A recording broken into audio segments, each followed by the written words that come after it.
What's up YouTube, it's your girl Kiannamoracia and I'm back again with another video. So today we have a 613 blonde wig from the company Luimere hair on Amazon. This is a 20-inch body wave wig, and right now I'm just showing you guys everything as it came out the box, and we're going to get into customization.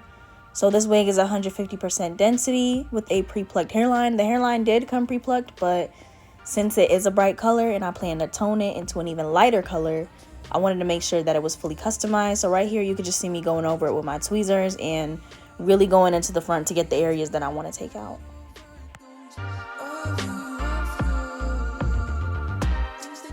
Plucking this wig only took me about 5 minutes, if I'm going to be honest. There wasn't really much to pluck. I just wanted to make sure everything was exactly how I wanted it, because I wanted the hairline to come out over my face a certain way, so that way that it gave the frontal effect. But there are a few things I have to let y'all know before the install begins. I messed this wig up. I did.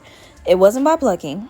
It was from how I colored it, because I had to use a specific product to get the color that I wanted, but I did end up being messed up. So this is what it looked like when it was customized, and it was all right. As you can see, the hairline looks nice. The sides are looking good, and then when it comes down, it's going to give that frontal effect that I want.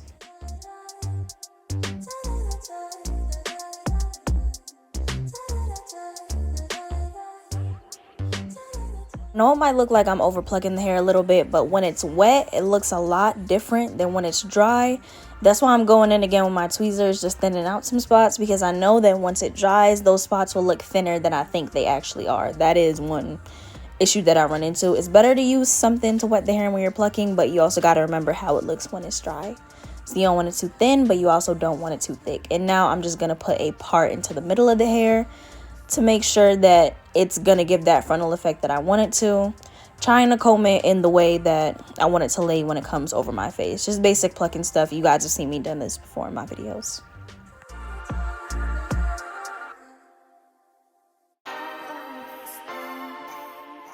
Now I want you guys to take a mental note of what this wig looks like after I'm done. See, look at that. Look at how beautiful it looks. Perfectly customized. Baby hairs out. This is where we messed up. I used the Shimmer and Lights toning shampoo, right? So I got the hair wet, you know, just regular stuff, and I'm just gonna rub the shampoo through it. This is my first time using Shimmer and Lights to tone 613 hair, and I did not know that you are supposed to be scarce with the amount that you're using. So I'm rubbing it through. You know, I'm thinking I'm doing a great job rubbing it through the hair, putting some more on the hair at that. Mind you, I was not aware of how Shimmer and Lights is supposed to be used. So as you can see, the rest of the bathroom is getting like extremely blue. And I'm thinking, you know, this is normal stuff. It's a toning shampoo. I've seen videos where people used it, but I didn't take note that you're not supposed to use that much.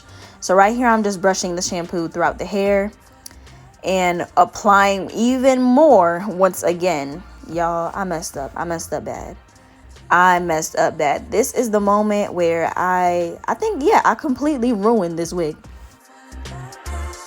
As you can see, some of the blue isn't coming off. Like, you see those little blue streaks? Now look what's about to happen when I start washing the hair out. And I'm scrubbing the wig because this is the moment that Kianna realized she messed up. Those little blue streaks aren't coming out. You see me rubbing my hands through it. It's still not coming out. That entire top of the wig, it is now blue.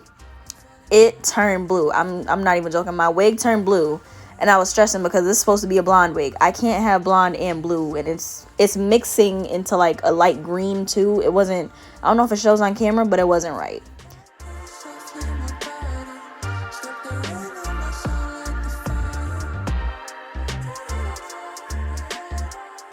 Now, a little bit after this part, I did stop recording. Y'all see me scrubbing my fingers together? I did stop recording because I had to use an entire full bottle. I'm talking the big bottles of Dawn dish soap, like the blue platinum dish soap. I had to use an entire bottle of that and an entire bottle of clarifying shampoo.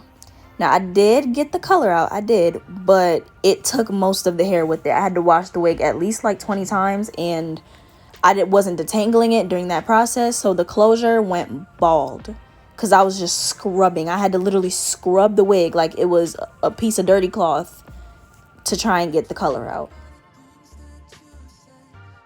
So this is me in the beginning showing you guys, you know, everything that usually comes with the wig. This time it only came with a wig cap and a bag that says thank you for choosing us.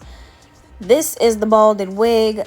I ain't even show you guys me putting the foundation on, putting the wig cap on, nothing. We just gonna get straight into trying to fix this wig. As you can see, the side tracks are showing right there because the closure is balded. So my main priority is just trying to fix this wig up and make it look as natural as possible without having to throw it away. Right now, I'm taking my mousse. It's the same mousse that I use all the time. I think it's like the brand similar to Pump It Up Spritz. And I'm just putting that on the front of the hair because the thing is with platinum hair, you can see all the flyaways, all the little stray hairs. So I'm brushing those up so that way I can start cutting the lace. Now, I'm going to cut the lace in a very specific way in order to, 1, hide those side tracks, and 2, make this wig look as natural as possible.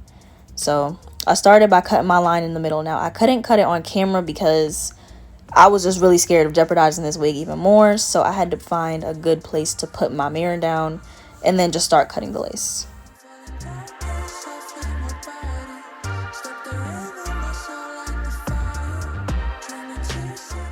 I'm cutting the lace in a zigzag motion like I usually do, and I'm just following the balded hairline instead to make sure that the hair is proper.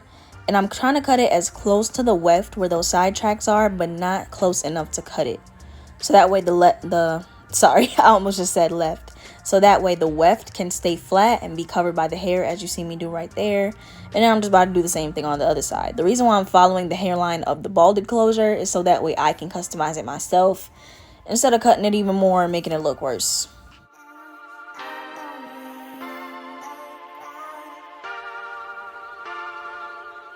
Y'all see how natural the wig looks already, and it's not even fully on my head. So the next step is to just go in again with some foundation and try to get rid of that harsh line that's showing right where the closure is, because I want it to blend as much as possible.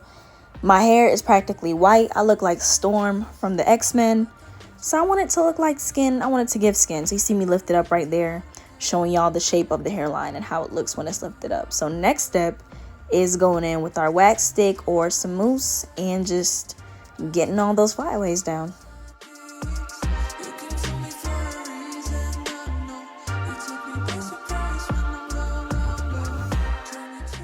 Y'all probably wondering what I'm doing and why I have the side track showing like that. I turned my heat wand all the way up. My hot comb still did not come in, y'all. I'm sorry.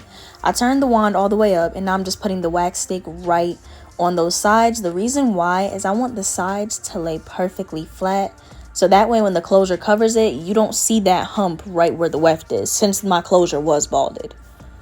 So I'm just making sure to put some wax on that, brushing it down first with my edge brush, and then I'm going to go in with my wand, making sure it's hot, and I'm just going to hold it down on the lace till I feel the heat through the wig, just to make sure that part is flat.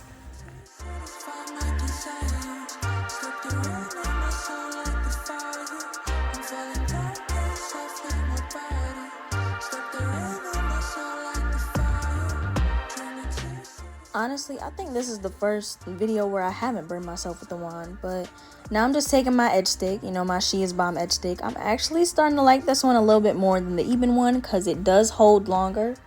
So I'm just taking that, going over the top of my hair, and I'm fixing up any flyaways that exist within the hair. I think I might cut some layers into this later on, but once I put that wand down and I keep going over it, as y'all can see, those flyaways are completely slicked down. And I think I'm going to use that wax stick to help me flat iron it just a little bit better.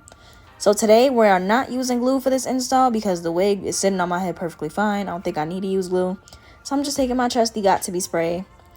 Now it was, when the spray freezes up at the hole and it can't come out. So I had to take my comb and just pick at it.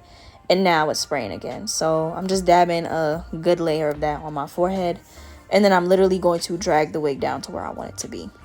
And that is literally about it. It's practically laying itself.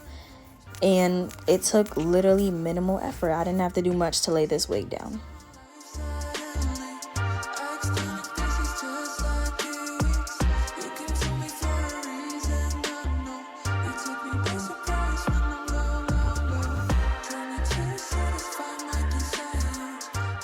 I'm taking the rat tail comb and I'm just combing the hair right over that hump so that way you cannot see it. And I'm doing the same thing for the next side, combing it down fully and then bringing the hair from the closure over it so that way from the front you're not able to see it. Now after this, I realized I did place the wig a little bit over more, because I was wondering why one side was showing more than usual. So since my spray wasn't dry yet, I literally shifted the wig, as you can see right there, and now I'm just making sure everything is good again and that I can start flat ironing the wig.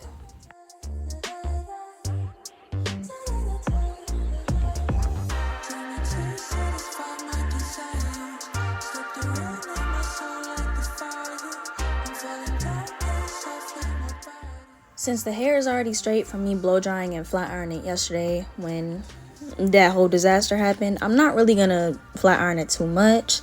It's already giving the look I want it to. Now, if you see the back of my head looking wavy, do not come for me. Don't come for me, because I'm not going nowhere. I'm just showing you guys how I ended up fixing this install. So don't come for me because one little strand in the back of my head is wavy. I'm going over it and I'm doing a lazy girl flat iron because that is what I felt comfortable doing.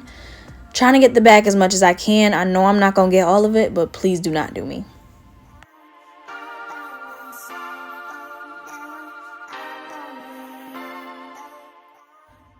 Alright, so y'all know I like to do my little talking montage whenever I'm doing stuff. Okay, she moves. Okay, let me start off by saying how bad I messed up the front of this wig when I was washing it. I showed y'all the bald spots and stuff. It's fixed. I just have to make sure I don't let the sides show too much for this wig. It's fixed. I'm probably gonna get a ventilator needle just to fix it. It is either 150 or 180%. I'm gonna put it somewhere on the screen so you guys can see. And I toned it until it was platinum blonde because I didn't want like the yellow Goldilocks blonde. I wanted something a little bit lighter. I feel like I look like Storm. I haven't had 613 hair since last year or the year before. No, since I would say 2020. Yeah, since 2020 I have not had 613 hair. So guys gotta let me know if you like the new look. I contacted the seller that I got this from and she felt so bad for me, but we figured out a way to fix this. It wasn't the seller's fault, it was my fault. I kept trying to take the blue dye out of the wig and I ended up balding the wig. You could literally ask, like, I washed the wig I think over like 20 times in one sitting. I just kept washing it. I used an entire bottle of blue Dawn dish soap, and I'm not talking the little bottle, I'm talking the big bottle. I used the big one because I couldn't get it out. So the Dawn probably did that to the front, and I wasn't brushing it out when I was washing it. I was just scrubbing. I'm ashy. I'm real ashy. I was just scrubbing, so yeah. Okay, so I'm kind of feeling it, kind of not. I feel like it brings out my skin tone. Definitely giving scalp. I thought it wasn't savable, but turns out it was savable. It's like a platinum blonde. There's like gray streaks. I don't know if you can see it on camera, but there's gray streaks inside the hair. So yeah, guys, that is it for the video. Don't forget to like, comment, and subscribe. Bye.